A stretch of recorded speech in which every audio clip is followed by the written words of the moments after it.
And here we go.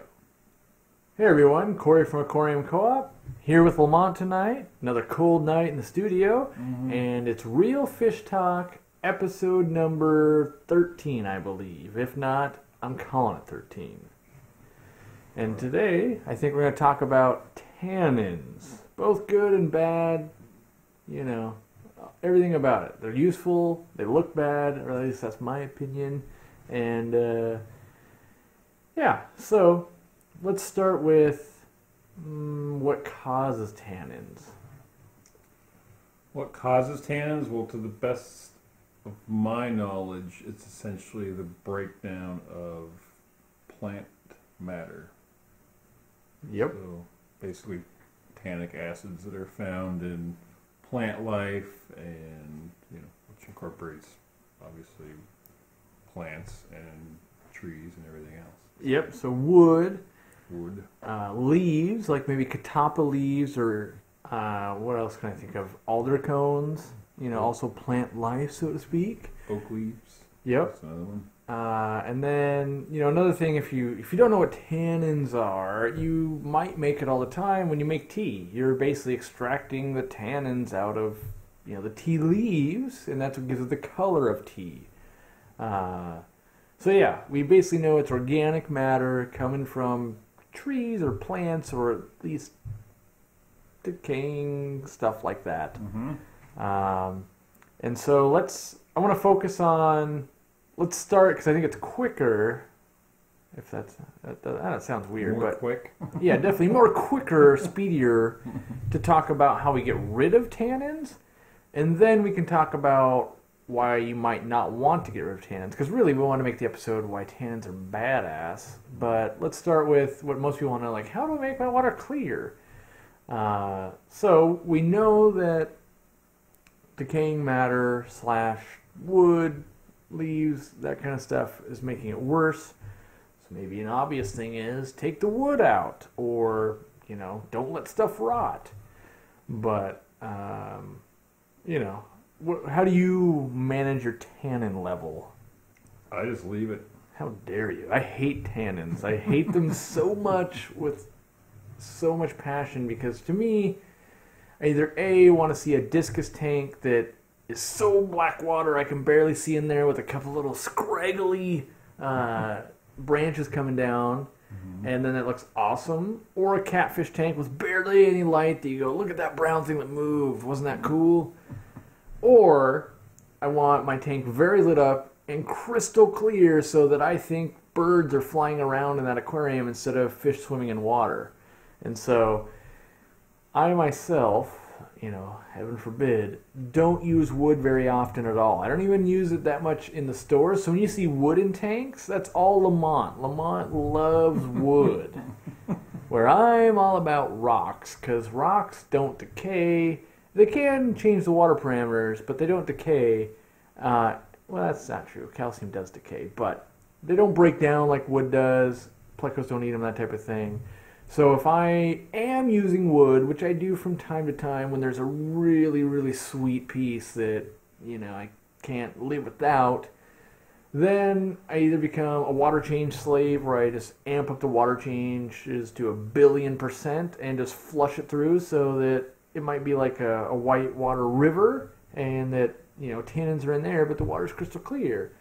Or you can use something to absorb it, like let's say carbon, if you change it periodically, Purigen, probably Chemipure, probably some other products I can't think of. You can think about any other way to get rid of it. I'm trying to think of other ways to remove the brown tannins. I guess we should have mentioned that tannins would be brown, by the way, or black.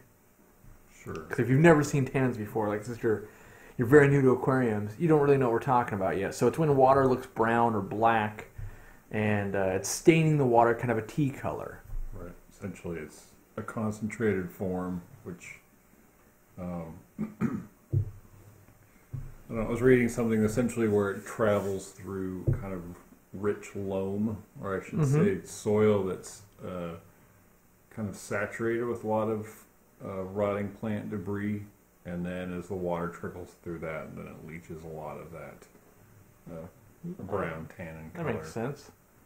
You know, and you can make Blackwater extracts and stuff by, let's say, you boil your Malaysian driftwood or your Mopani or your manzanita or whatever, or alder cones and stuff like that, and you can kind of reduce it down to put it into a little like drop bottle thing. That's kind of what you buy when you buy Blackwater extract, and it's just crazy potent where it's like 5 drops and I could barely see my fish anymore. And some fish love that, and some fish will only spawn with that type of stuff.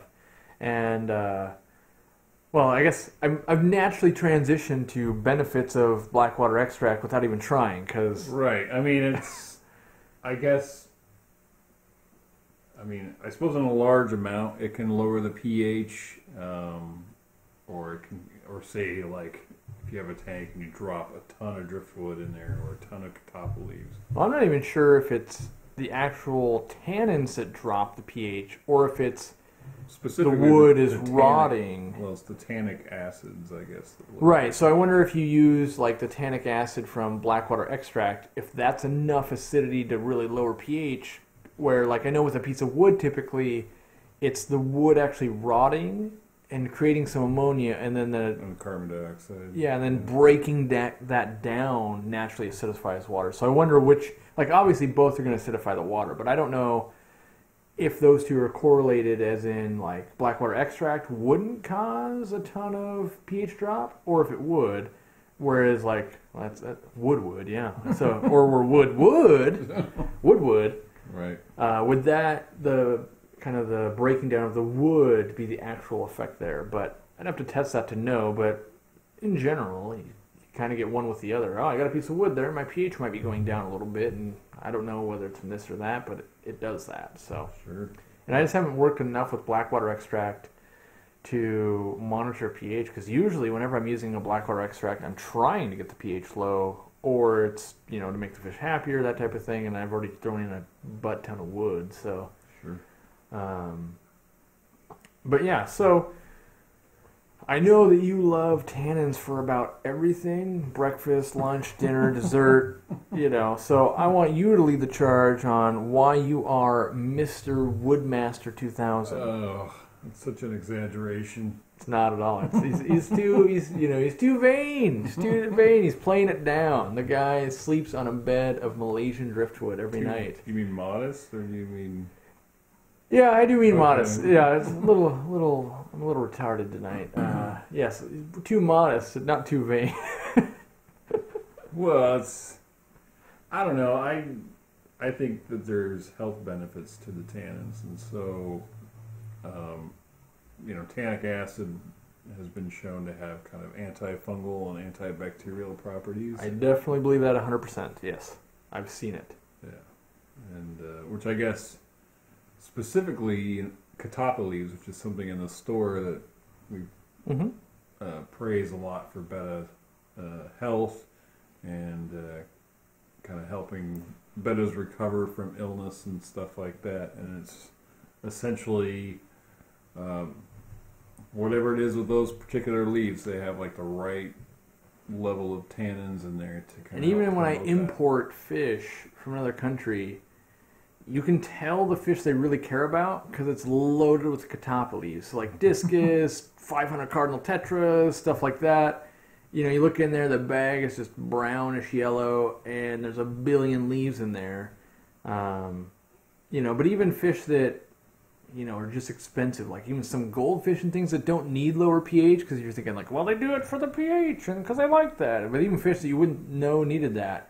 And it's because from some countries, it's easier to go get an Indian almond leaf or something that's going to lower the pH, or not pH, add tannins like that, than it is to get like methylene blue that a lot of countries would ship with to keep the fungus down. So it's something they're going, well, you know, if I can go out in my yard and pick up leaves and not have to go buy a product when I ship fish, like why wouldn't you pick up the leaves? So, but that's they don't have an unlimited supply, so they really do save it for stuff that's worth money. But you know, it's a proven thing that it does work, and you know, so for tannins, Catappa leaves work great for like a goldfish bowl, because I can't tell someone like, buy a piece of wood this size, and like they're going, no, my Betta lives in that water bottle, it's not going to fit in that, you know, and they're going, oh geez, you know, so we'll fix, well, I can't say it fixes, but all I know is before Lamont was working for me, I knew the properties of Catappa leaves and they help, but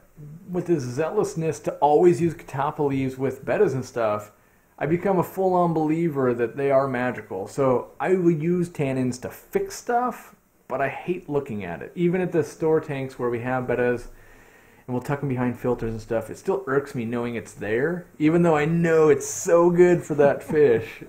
Somehow it's like that water could be just this much clearer. Damn it. Ugh. But I'm a purist apparently. But I do realize there are good properties to it, and that's a lot of times when you might be having problems spawning a fish like discus or angels, and you're getting lots of fungus problems. It could be because there's just too much bacteria and fungal spores in the water that aren't being kept at bay, which that would naturally happen where they would be spawning because there's tons of leaves and there's, it's a Blackwater thing, and so those things don't exist, and so they don't need to have resistance to them. So yeah, so Catappa leaves, Betta's covered that. I know there's like 40 more million uses. I can't think of them all. Well, there's shrimp. Yeah. As a food source for shrimp. So essentially as the leaves break down, and it's releasing those tannins, but it's also the shrimp are feeding on the bacteria that are breaking the leaves down. Mm-hmm. Yeah, so a lot of times you'll see alder cones and Catappa leaves marketed as, shrimp food, and in general they're just beneficial in multiple ways, but yes, shrimp do eat the bacteria that are eating them. The other one that I can think of that, you turned me on to is like turtle shells, right? Yeah, well, I don't know. I don't know if it's necessarily a proven fact, but I've just noticed nothing in this hobby is, so. I've kept driftwood with turtles in conjunction with, a lot of mineral content in the water as well. And I think, in my experience, it seems that the tannins of the wood kind of help prevent things like shell rot to a certain extent. Obviously, if your water parameters are way off, there's not a whole lot that's going to save you anyway. But it's also, I've noticed that turtles, or aquatic turtles, if they're kept in water that's high mineral content but low tannins, they seem to shed a lot. Like they always got little mergly bits of skin hanging on. And I've totally had that problem, and I didn't know it was a problem, so to speak, because a lot of people run into that. And, I am a complete noob when it comes to turtles. Like, I've only ever kept, I think, 3 species ever, which is not that many, compared to a turtle guy that's, kept a billion of them. But I just kind of thought that was the norm, because you read about it, like, yeah, they shed, and they, shed their scutes and stuff like that. But once I set up some turtles with, like Malaysian driftwood, all of a sudden, from seeing Lamont's stuff and, his advice, it totally is different. And it's like a lot of things. You didn't know you were doing it wrong or it wasn't right until you see how it should have been. And then you go, oh, I totally get it. And so even though scientifically we don't know why it's so dang good, it just is. Like, it just, generally you go, wow, this animal's doing way better because I've done this. And so... Yeah, I mean, I wish I could take credit for the idea, but in reality I learned it from a friend of mine named Jerry that, he would put a lot of, he would always try to mix wood and stuff into his turtle setups, and, I'm pretty sure that, he had like said that, well, it's when the turtles are continually shedding, that means that's bad.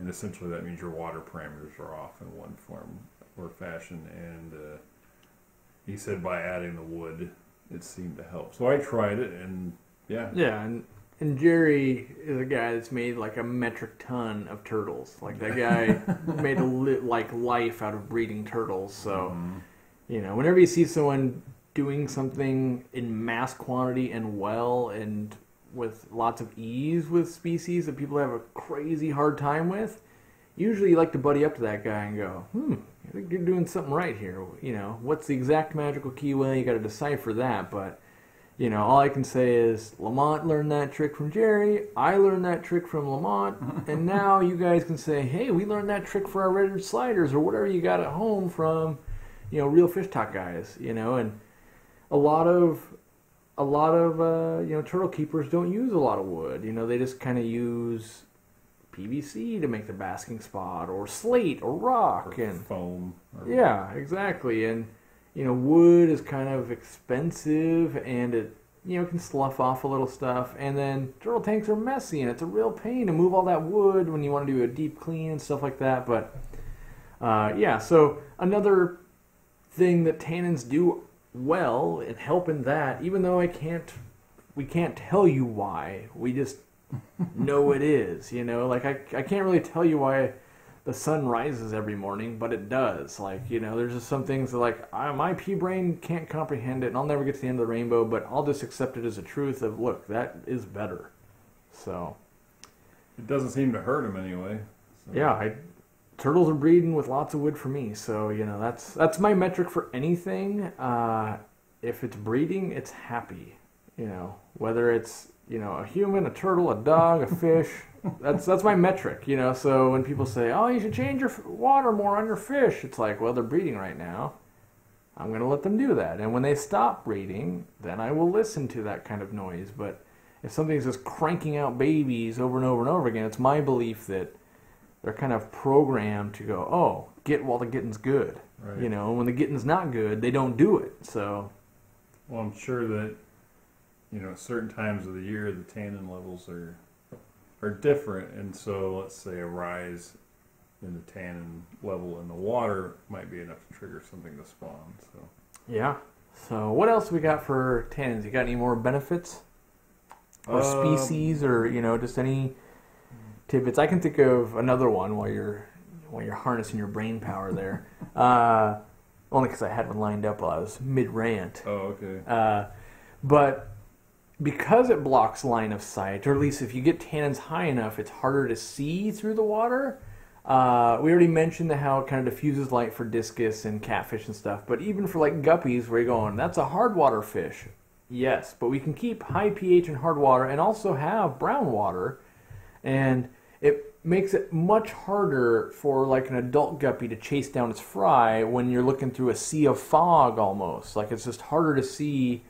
And even in, like, let's say an African cichlid tank, or whatever you want to, whatever tank you want to do, there's an aggression thing where it's like, oh, I see that other Jack Dempsey, which is not an African cichlid. So someone out there is going, that guy doesn't know what he's talking about. I switched from African cichlid to Jack Dempsey mid-sentence. I'm on to you. But let's say you had two Jack Dempseys instead, and one is just pissed and always hates the other one, even though it's 6 feet down the tank, and every time it sees it, it's angry. Well, throw a bunch of wood in there. One, you're going to get a lot of hidey holes and territory space, which is a good thing.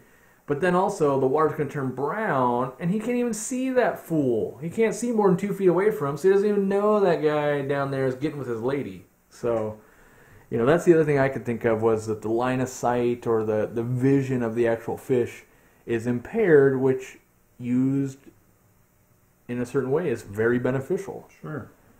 So, trying to think if I've got anything else, or you got anything else? Because I swear, like, when I made this list in my mind, like, oh, we got to talk about tannins. Like, what don't tannins do, Right.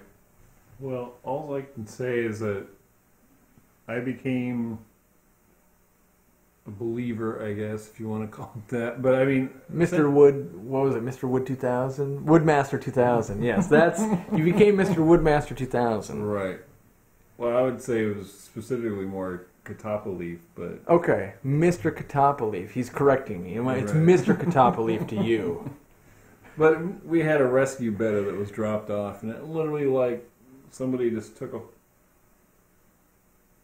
poked a bunch of little holes in the fins. It was like a little shotgun Swiss type cheese. Effect. Yeah, it was total Swiss cheese, and so I put that guy in a little quarantine container with a Catappa leaf, and I would say within a week you couldn't see any holes. Yeah. Like nothing. I've seen, Lamont basically turn into the Rain Man and repair fish with just, he squabbles together a couple little things, and all of a sudden it's like, yeah, put in 3 leaves, come back, see me in a week, and it fixes it every time. Then I tried it with 3 zebra loaches that had their tails. Yeah. That were... And you recovered those, too. They came back, too. So I would say, I don't know if it necessarily increased the repair time of the fins, but well, that's the hardest part. Is you help, can never so. guarantee, because it's not like we put like, okay, well, one of you we won't do anything. One of you will give Catappa leaves, and one of you will give erythromycin. Like, this is way too much work. We don't run that study. That's a lab that'll do that. But I've seen you use a Catappa leaf in a different instance to heal a different type of animal. When you were saying you repaired the Betta, it made me think of when you repaired axolotls in the fridge by putting Catappa leaves in there. That we had some axolotls that were biting each other's arms off, and you know, they grow back, don't worry. But, you know, they can fungus up a little bit, and, you know, axolotl, it's a lot of uncharted territory on what meds are safe and what aren't, and does salt kill it, doesn't it? And so Catappa leaves seem to be totally safe, at least from our standpoint, and work as a nice, mild antibacterial / fungal agent. Yep. Basically mix some equilibrium and make sure the uplinity stayed up, and then drop some Catappa leaves in there. So. Yeah. And, you know, if you don't know about axolotls, putting them in the fridge kind of slows everything down and can let their body, like, kind of hibernate and focus on, you know, let me go gadget extra arm, you know, as opposed to, like, oh, I gotta eat, I gotta do all these things, and it just, you know, calms them down. Gives them time to heal up. Yeah. Yeah. So I'm trying to think of other things, because already we're curing turtles. I'm pretty sure we're curing cancer. We're curing fish. Like, it does everything. Well, also I've heard that it's been used for essentially keeping frog eggs from fungusing. That would make sense. I mean, if it's got the antifungal properties, I would have to, and it, you know, it might not have to use it that much in like dart frog tanks and stuff like that, just because they run a lot of peat sometimes already. So right, it might generally be there's naturally. like a petri dish that they'll have the eggs. Oh, okay. And it'll just, I've seen them just cut little chunks of leaves and drop them in there. So it's like it's a very small amount of water, but Sure. Yep.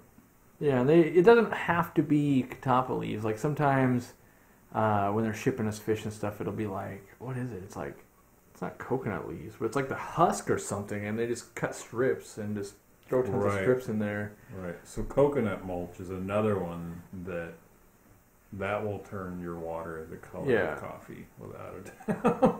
But, you know, they just use whatever is local to the region they're shipping fish out of. And so it's, you know, don't get me wrong, don't instantly walk outside and just grab leaves and start throwing them in, because I'm sure there's half the leaves in the world are like, oh no, like don't do pine needles, for instance. That would be terrible.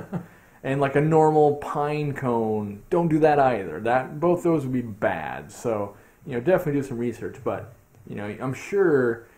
You know, I know there's like a park I can drive to, and they've got like maple leaves and, you know, maple trees, and I can gather leaves. But, you know, if you're going to gather leaves, you want to do it either in a forest or somewhere where the public's not. If you're picking them up outside of the road, you're bringing in all the motor oil and scuds. And watch out for things like animal waste being stuck on the leaves and stuff like that. So you know, unless you've got a very secure source and you know, can verify that the particular leaves that you're trying to use are safe for a fish tank. But I would say Catappa leaves are probably at the top of the list anyway, so that's a good place to start. The Catappa list. Oh, man. But yeah, we buy all our Catappa leaves. They've been sun-dried, and they get flattened so they stay nice and flat. They don't let them get all curly and weird, because...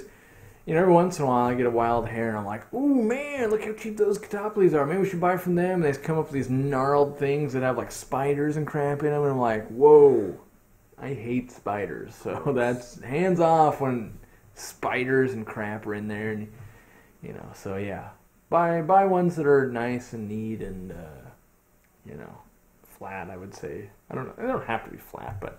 I can also think of other uses for Catappa leaves, but it's not for the tannin aspect, like feeding shrimp, obviously, but like when apistos breed, if you got a ton of leaves, they just eat that bacteria too. That's what they do in the wild. That's their first food, is all the bacteria from that. And, you know, as long as you have like, I want to say somewhere I read like in a cubic foot of leaf litter in the Amazon, you could find like, you know, 22 apistos or something like that, just because it's almost like apartment buildings, you know, and they wouldn't have to get that far away from each other. And just because it was all line of sight blocks, stuff like that. But I know the number wasn't 22, but it was like a number around there. So it was something where like, wow, it seems like way too many. You know, it wasn't like 2, because it's like, oh, well, that makes sense. But it was a high number going, wow. So it's like a little apartment complex they got going there. And it's just because they don't have to leave because they've got all this food for the babies and stuff like that. And so it just worked out really awesome, and that's what they do. And I bet you Corridoras are doing the same thing because they're in the shallows, and you can, wherever you find Apistos, you basically find Corridoras also. So, yeah, trying to wrap up any.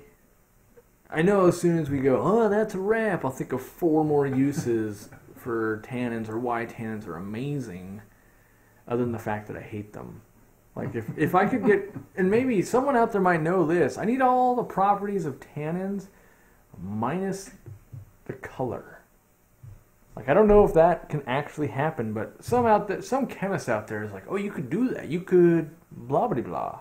I don't know. In my experience, the color, I should say, the yellowing of the water doesn't last forever. So it eventually becomes weaker and weaker over time. Right. But for me, it's one of those things like, oh, does it when it's yellow, it's beneficial, or was it still beneficial after the yellow had gone? You know, that's what I don't know, and so right. I want to know that answer. So someone do a real fish talk episode and teach us about the questions we don't know the answer to that we will never research, because that'll take years, and then I'll go, huh, that was a complete waste of years. So I feel like I could heal up some goldfish. I could heal any fish with a Catappa leaf or tannins. We can stop eggs from fungusing. It can be a food source. I don't know. There could be much more. It already heals everything, feeds everything, protects everything. It looks cool to some people like Lamont. Wood does look cool. Don't get me wrong. I love the look of wood. I just hate. Like, I love African bog log. I pretty much buy every piece I ever see because it's wood that after, you know, a month or so doesn't leach tannins. No one's importing it anymore, but stuff like Malaysian driftwood, manzanita, stuff like that, mopani, will leach till the end of time pretty much. Like, it'll go and do less, but it never really stops, where you can have African bog log that's kind of been used for 12 years, and you could like not do a water change for like a year and it'd still be crystal clean water if it was like in a bucket. So it just evaporates out. So yeah. So if you guys have any other questions about tannins, ask someone else, because I don't know anything else about tannins. I pretty much, I've run the gamut on tannins, and no one asked for this, but just the amount of stuff that we use tannins for, I felt like we need to share this, because this is seriously one of the best things out there, because depending on what country you're in, and you can pretty much get tannins anywhere you are, you know, naturally, or from the store, or something like that. And I think it's something that most aquarists don't play with a lot unless they're specifically breeding a fish that's known to need Blackwater. So, any final thoughts before I wrap it up? Nope. All right. Well, then, this is a quick episode. Half of you are super stoked, going, finally, I got my real fish talk episode in, and I didn't have to take a nap mid-episode and finish it later. And you learned something today. Well, I hope you did. Or you either learned something or you're going to teach me something in the comments. Either way, I win. And so yeah, what do we got? We got Easy Green fertilizer being sold on the website. In theory, I'll stop being lazy and I'll make a trip into Seattle and pick up shirts and get those on the website for sale. What else? I know people are waiting on the Neverclog Airstones. They're in the mail. They have to be imported and clear customs and things like that because they're not made in the USA. They're too cool for the USA. And there's probably some other things in the pipeline, but you know, we're going to shoot some more episodes. Check us out on Tuesdays and Fridays and all those things. Share this content. Make sure your grandma watches it. Yeah, until next time. That's Lamont, Mr. Woodlover 2000 Catappa Leaf Master. Please.